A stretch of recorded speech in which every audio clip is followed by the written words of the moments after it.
नमस्कार। Dream of selection day में आपका पुनः स्वागत है।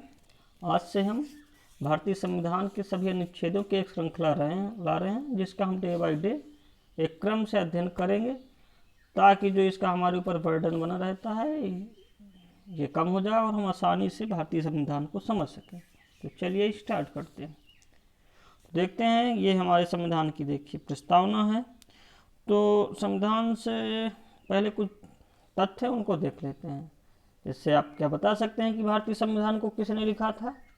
यदि आप जवाब दे रहे हैं डॉक्टर बाबा साहब अम्बेडकर, तो गलत है, क्योंकि उन्होंने संविधान को नहीं लिखा था।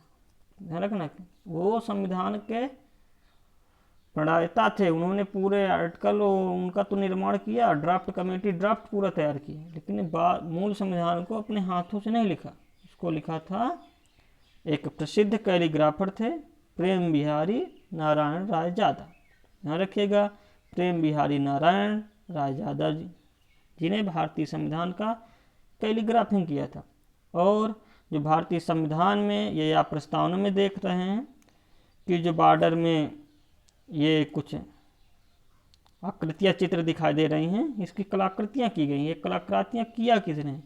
तो ध्यान रखना है आपको, ये कलाकृतियाँ शांति निकेतन के कलाकारों ने, जिनमें से मुख्य थे नंदलाल बोस जी और व्यूहर राम मनोहर सिन्हा जी ने।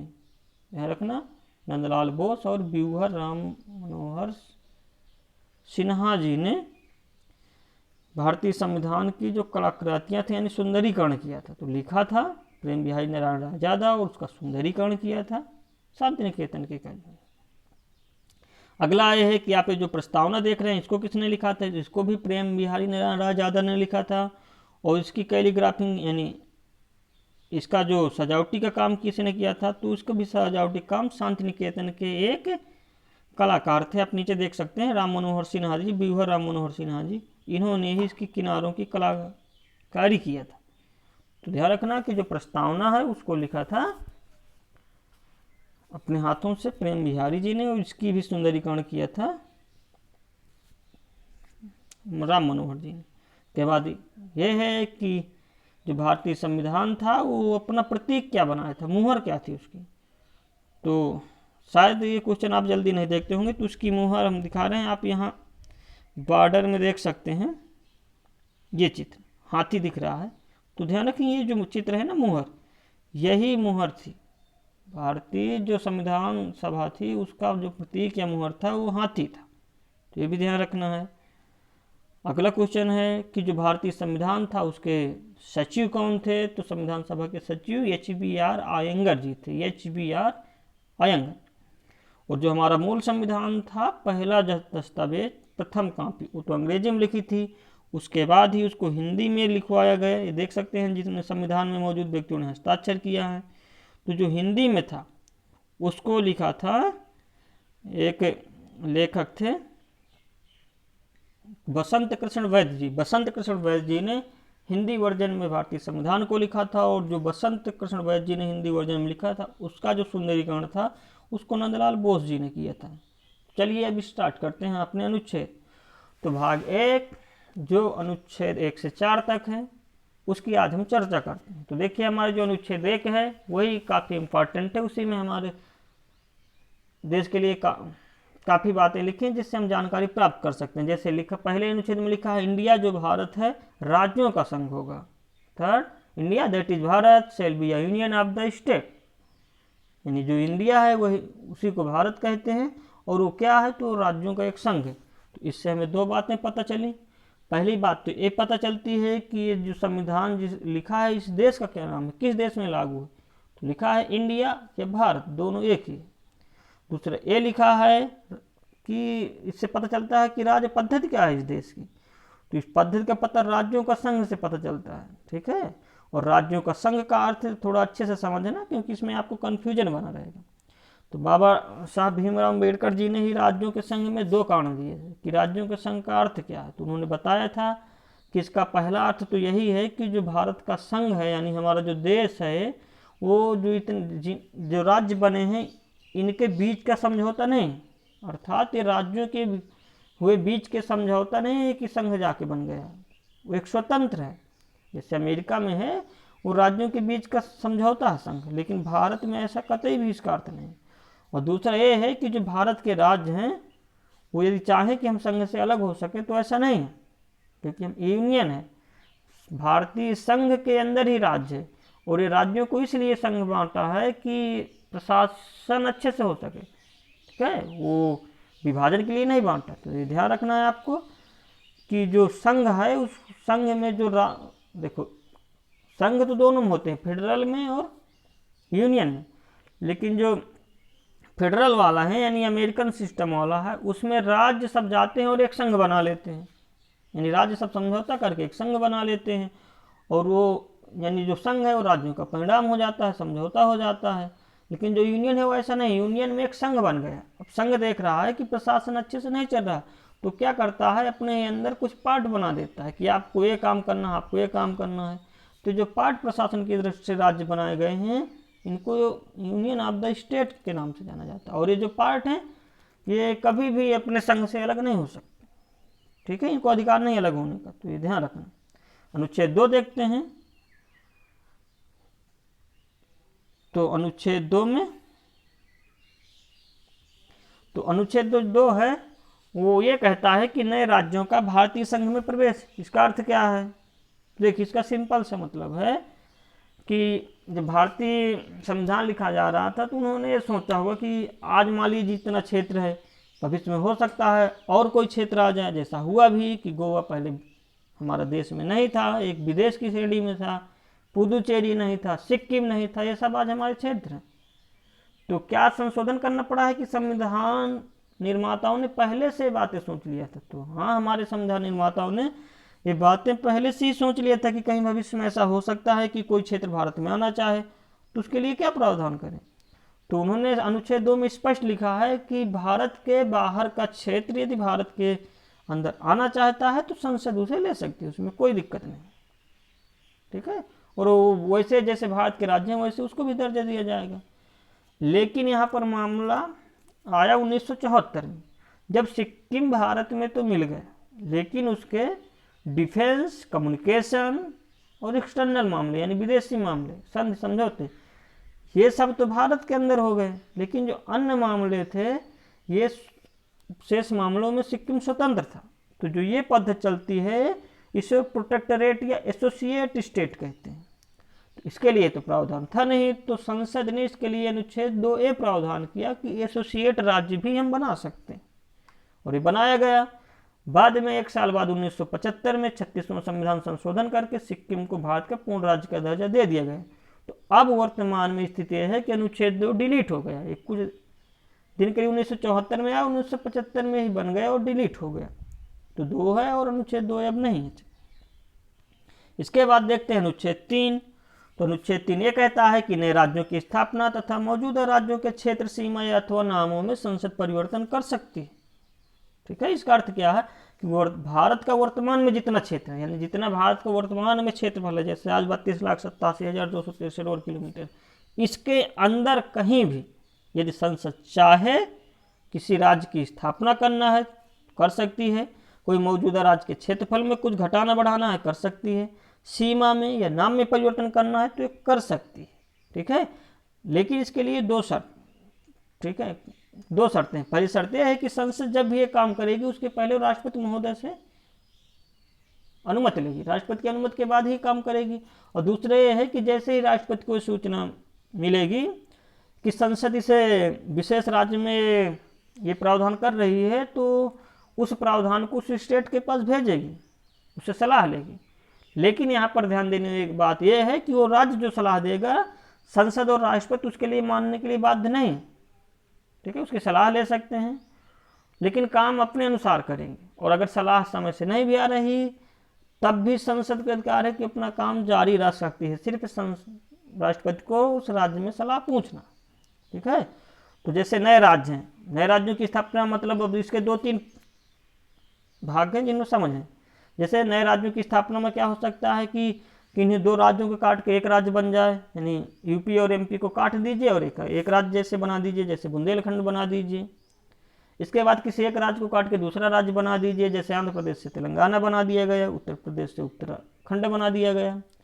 तीसरा ये हो सकता है कि 2 राज्यों को काट दिया जाए, यानी 2 राज्यों का कुछ कुछ भाग काट दिया जाए जैसे, और उसको किसी तीसरे राज्य को, ये एक ही राज्य को काट दिया जाए और किसी तीसरे राज्य या दूसरे राज्य को दे दिया जाए। जैसे यूपी का मान लीजिए कुछ भाग काट के एमपी को दे दिया जाए, तो ये काम कर सकती है। तो ये अनुच्छेद 3 में, ठीक है। तो ध्यान रखना है, इसमें एक तथ्य है, आप इसको ध्यान से रख सकते हैं क्योंकि कन्फ्यूजन कर सकता है और आप इसे हो सकता है गलत हो जाए, कि जैसे आ जाए कि क्या भारतीय संविधान जो हमारे राज्य का अस्तित्व है या जो क्षेत्रीय एकता है उसकी गारंटी देता है कि नहीं देता, ठीक है। तो ध्यान रखना है कि जो हमारा संविधान है वो क्षेत्रीय एकता या राज्य के अस्तित्व की गारंटी नहीं देता, क्योंकि अगर राज्य के अस्तित्व की गारंटी देगा तो फिर वो राज्य में घटाना बढ़ाना या कहीं समाप्त किया ही नहीं जा सकता, ठीक है। ये क्षेत्रीय एकता की बात आ गई, ठीक है। इसलिए हमारे संविधान में ये गारंटी नहीं है, और इसीलिए ये चर्चा में रहता है। यह प्रश्न बहुत इंपॉर्टेंट है, आप ये ध्यान रखिए। पूर्णतः भारत क्या है? तो हमारा जो भारत है वो विभक्त राज्यों का अविभक्त संघ है। इसका मतलब क्या है? तो इसका सीधा सा अर्थ है कि अगर संघ चाहे तो राज्य को तोड़ सकता है, लेकिन अगर राज्य चाहे कि मैं संघ से टूट जाऊं या तोड़ दूं तो ऐसा नहीं है, ठीक है। विभक्त राज्यों का अविभक्त संघ है। विभक्त राज्य हो सकता है लेकिन संघ कभी अविभक्त नहीं हो सकता। जैसे कि आप अमेरिका के संविधान में देखते हैं, तो जो अमेरिका का संविधान है क्षेत्रीय एकता और राज्य के अस्तित्व की गारंटी देता है, इसलिए वहाँ का संघ यदि चाहे कि मैं राज्यों को तोड़ दूं या उनमें सीमा में बदलाव कर दूं, नामों में बदलाव कर दूं, तो ऐसा नहीं कर सकता, ठीक है। उसको ऐसा करने के लिए उस राज्य की पूर्ण सहमति मिलने के बाद ही कर सकता है। अगर राज्य सहमति नहीं दिया तो संघ नहीं कर सकता। इसीलिए अमेरिका के संविधान को अविभाज्य राज्यों का अविभाज्य संघ भी कहा जाता है, अर्थात ना तो राज्य केंद्र को तोड़ सकता है और ना ही केंद्र राज्य को तोड़ सकता है। लेकिन भारत में क्या है? केंद्र राज्य को तोड़ सकता है लेकिन राज्य केंद्र को नहीं तोड़ सकता है। यानी भारत विभक्त राज्यों का अविभक्त संघ, अमेरिका का संविधान अविभक्त राज्यों का अविभक्त संघ, ये ध्यान रखना। इसके बाद अनुच्छेद 4 में आते हैं। तो अनुच्छेद 4 सीधी सी बात है कि जैसे हमारे संविधान में 368 अनुच्छेद है, उसमें आप पढ़े होंगे कि अगर संविधान में कुछ भी बदलाव लाना है तो आपको संशोधन करना पड़ेगा, संविधान के संशोधन 368 के तहत। लेकिन अनुच्छेद 4 स्पष्ट करता है कि अगर संसद अनुच्छेद 2 और अनुच्छेद 3 के तहत कोई विधि निर्मित करती है तो जो विधि बनेगी वो अनुच्छेद 363 के तहत संशोधन नहीं समझा जाएगा, अर्थात उसको संसद साधारण बहुमत से यानी आधा प्लस 1 से उसे अनुच्छेद 2 और 3 द्वारा निर्मित विधि को आसानी से बना सकती है। इसमें 368 के तहत संशोधन करने की आवश्यकता नहीं है, विशेष बहुमत की आवश्यकता नहीं है, राज्यों से रिकमेंडेशन लेने की आवश्यकता नहीं, ये अनुच्छेद 4 कहता है।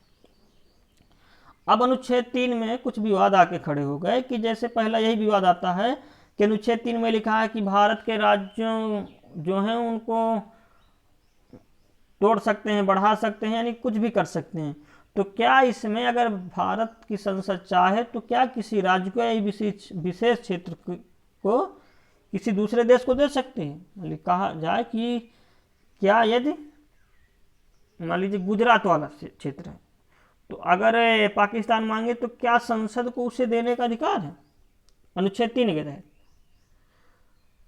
क्योंकि इसमें एक विवाद ये है, 1947 में जब हमारा देश आज़ाद हुआ था तो पाकिस्तान जब विभाजित हुआ था तो उसके लिए हमारे सीमा आयोग बनाए गए थे, बंगाल सीमा आयोग और पंजाब सीमा आयोग। इसके अध्यक्ष श्री रेडक्लिफ जी थे। तो उन्होंने क्या किया था कि जब विभाजन किया था तो विदेशी थे, उन्हें भारतीय कल्चर या भारतीय संस्कृति भूगोल के बारे में कोई विशेष जानकारी नहीं थी। इसीलिए उन्होंने विभाजन करने के लिए क्या किया कि जैसे ये सब भारत का वर्तमान मान लीजिए मैप है, तो इसमें जो थाने थे, थाने के मुख्यालय थे, इन्हीं मुख्यालयों को आधार मान के एक लाइन खींच दी। ये अगर कहे तो मान लीजिए एक थाना यहाँ, एक यहाँ, एक यहाँ, ये यहाँ, तो इन्हीं को आधार बनाया और ये लाइसी लाइन खींच दिया बस एक कॉपी में। लेकिन हुआ क्या इससे कि कुछ ऐसा क्षेत्र था, जैसे यहाँ पर एक बेरूबारी गांव पड़ता था, उसमें से कुछ गांव भारत में, कुछ बांग्लादेश में, यानी पाकिस्तान उस समय के वर्तमान के बांग्लादेश में पड़ गया। कहीं कहीं तो ऐसे हुआ कि किसी का आंगन एक तरफ है और उसका घर दूसरे देश में है, तो इससे विवाद खड़ा हुआ। तो जो बेरूबारी था वो मुस्लिम बहुल क्षेत्र था, तो नेहरू जी विवाद नहीं चाहते थे, क्योंकि भारत वैसे भी विवादों से बहुत परेशान था, वो समझौता करना चाहते थे। तो फिरोज खान नून थे वहाँ के प्रधानमंत्री, उनसे उन्होंने गए और समझौता कर लिया कि चलो बेरूबारी आप ले लीजिए, ठीक है।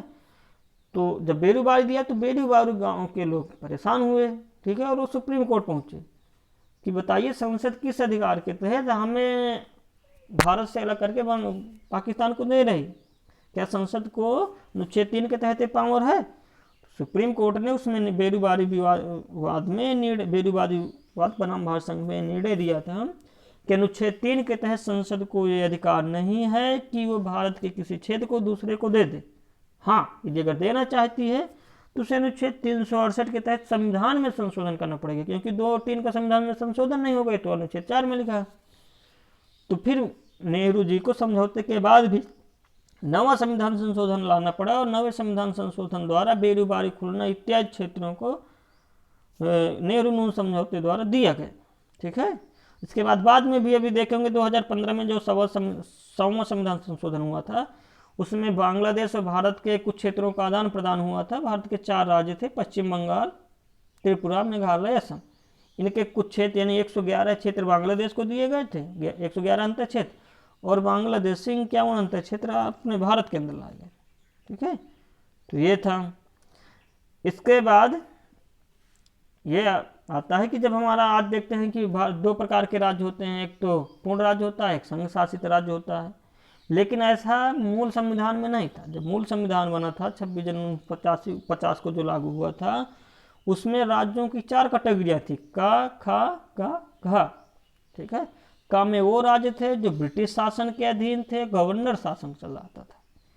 खा में वे राज्य थे जो ब्रिटिश शासन से तो संबंध थे, लेकिन राज्य उनका भारत का कोई राज्य यानी देशी राज्य जो चलाते थे।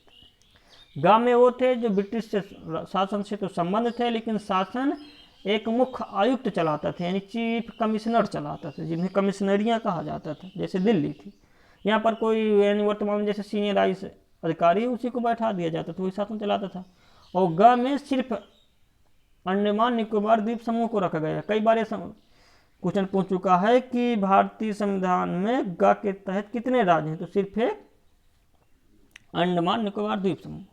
इसके बाद अनुच्छेद 143 आप पढ़े होंगे कि उसमें लिखा है कि अनुच्छेद 143 के तहत राष्ट्रपति महोदय सुप्रीम कोर्ट के सीजेआई से सलाह ले सकते हैं किसी विषय में, अगर कोई संविधान का निर्वचन की या व्याख्या करने की बात है। तो 1969 में फिर से पूछा राष्ट्रपति महोदय जी ने माननीय सुप्रीम कोर्ट से कि क्या अनुच्छेद 3 के तहत हम क्षेत्र दे सकते हैं। तो सुप्रीम कोर्ट ने वहाँ पर एक अलग से उत्तर दी, वो मतलब निर्णय दिया। वो निर्णय ये दिया कि अगर बॉर्डर डिस्प्यूट है कोई, तो बॉर्डर डिस्प्यूट में कार्यपालिका स्वयं बिना संसद से पूछे कार्यपालिका बॉर्डर डिस्प्यूट हल कर सकती है। लेकिन अगर कोई क्षेत्र अंदर का आके देना है तो अंदर के क्षेत्र के लिए उसे संविधान के 368 में संशोधन करना ही पड़ेगा। तो आज हमारा संविधान का भाग 1 अनुच्छेद 1 से 4 समाप्त होता है। वीडियो अच्छा लगा हो तो प्लीज़ सब्सक्राइब करिए ड्रीम ऑफ सिलेक्शन डे को, और कमेंट बॉक्स में सुझाव दीजिए आगे की वीडियो के लिए। अगला फिर मिलेंगे। Thanks for watching this video.